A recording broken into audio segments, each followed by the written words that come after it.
Nowadays, we're hearing a lot of discussion about using the Quran only as reference for Muslims and dropping the Sunnah, which is the tradition of the Prophet.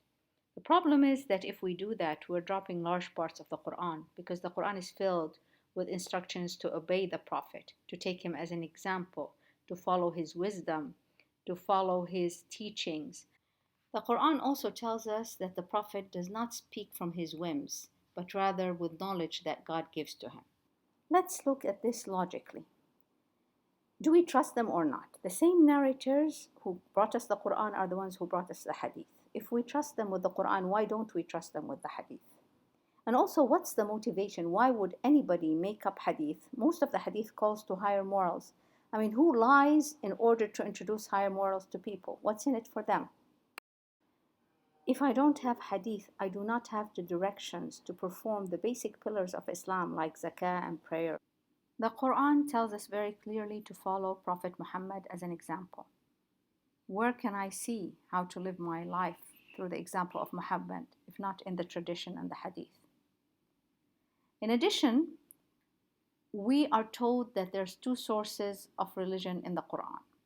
One is the book, which is the Quran, and the wisdom. Where's the wisdom? There are many verses in the Quran that clearly state these two sources. Also, if I don't need the Hadith, then why did I have a prophet? Why not just send the Quran with Angel Gabriel?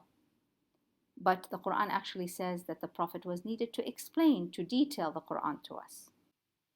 Consider that peer-reviewed science has been around for 200 years. And because it's authenticated by peer review, we consider it as a form of truth. How about the Hadith, which has been authenticated over and over again for 14 centuries? Why don't we give it as much weight, if not more weight, than science? To just consider the conditions for a Hadith to be authenticated.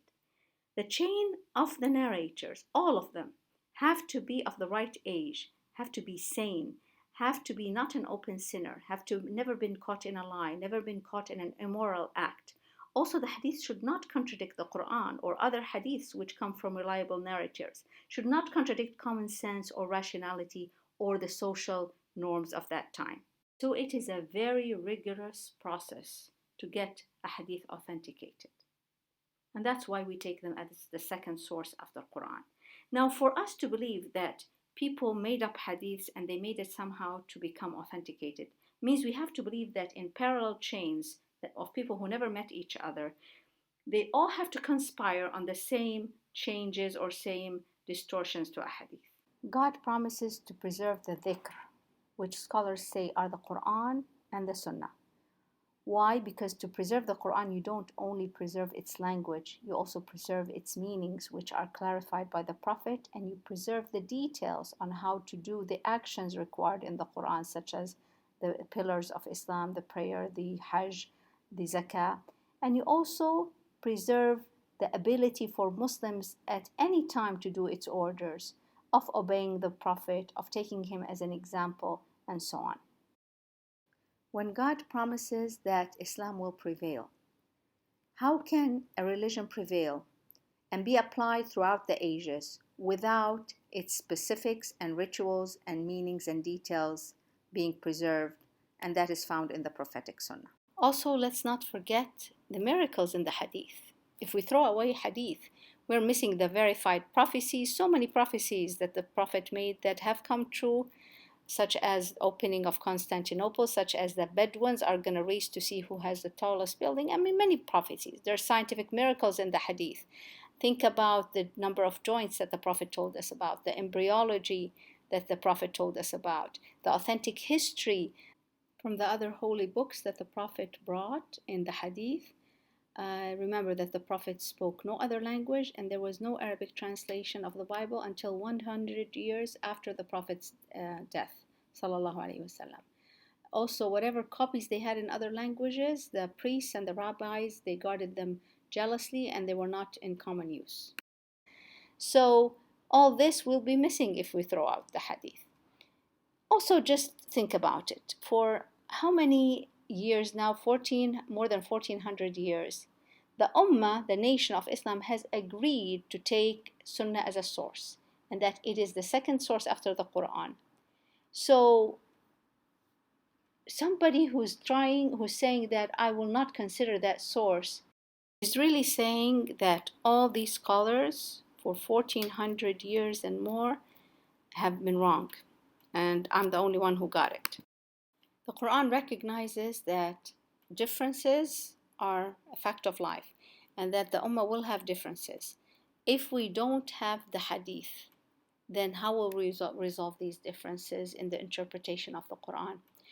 And that's why in the Quran itself it says obey God and obey the Prophet, and if you disagree on something, then refer it back to God and refer it back to the Prophet. Referring back to God means going back to the Quran. Referring back to the Prophet can only mean going back to the Sunnah. So what is the source of this movement to do away with the tradition of the Prophet and restrict ourselves to the Quran? Some of the evidence they cite comes from the Sunnah. So they want us to reject Sunnah based on Sunnah, to reject Hadith based on evidence from Hadith. First, they cite the Hadith that Umar ordered the burning of the Hadith. This is a weak Hadith that is told by Al-Qasim bin Muhammad bin Abi Bakr. It is not authentic because Al-Qasim was born after Umar died, so he never met Umar. Umar, again, was a follower of Hadith. In fact, the first Hadith in Bukhari is by Umar, and Al-Qasim told 200 Hadiths. So Umar and Al-Qasim were not practicing what they supposedly in this erroneous Hadith preached. Another Hadith they used to refute Hadith is Urwa's story, that Umar consulted the companions about writing the tradition or the Hadith. And they told him go ahead, but he did Salah Istikhara, which is a prayer to ask God for guidance, and he decided not to do that. There's several wrong things with this Hadith. First, it's a weak Hadith because Urwa, who told it, never met Umar. He was born after Umar died. Also, if the Prophet had forbidden the writing of Hadith, why would Umar consult the companions? And why would the companions say, go ahead? And why would Umar do an istikhara prayer for something haram or not allowed? And by the way, istikhara is in a Hadith, not in the Quran. So Umar was following Hadith if he actually did the istikhara, if this Hadith was true. And then who would Umar have consulted? Someone like Umar would consult the top companions. And how could they tell him to go ahead with something that was forbidden? Furthermore, Urwa, the supposed narrator of this hadith, was a great follower of hadith. So what did Umar really think of the hadith and the tradition of the Prophet? We said before that he urged the Ansar, the dwellers of Medina, to teach hadith to their children. Also, Umar said that people will start arguing about the Quran, and he urged us to argue with them using hadith. He also said the best guidance is that of the Prophet. He also said do not go with opinion over Sunnah. So how can we reconcile what Umar taught and preached with these weak hadiths? Another hadith that they cite is one for the Prophet where he says, do not write of me, from me, or what I say, whoever writes other than the Quran, let him erase it. And then they start. It could be that the Prophet in these early days before the Quran was written did not want his sayings and tradition mixed up with the Quran. So in summary, the evidence they give for refuting the Sunnah is not valid. There's also many other hadiths where the Prophet allows the writing of the Sunnah. Now, what's the risk in leaving the hadith? We're really gambling away our afterlife because our hadith calls to higher morals, which make for a better life here. And if we leave the hadith, we risk forsaking large parts of our religion. Just remember that the Prophet actually predicted that there will come a time when some of us would be reclining on a couch and saying, oh, no, I'm not going to take this because it's hadith. I'll just go with the Quran. And also remember the Quran was very clear in its warning that if we leave the hadith, if we leave the orders of the Prophet, then we are warned of a big sedition, a fitna, and a painful punishment. I'll end with this.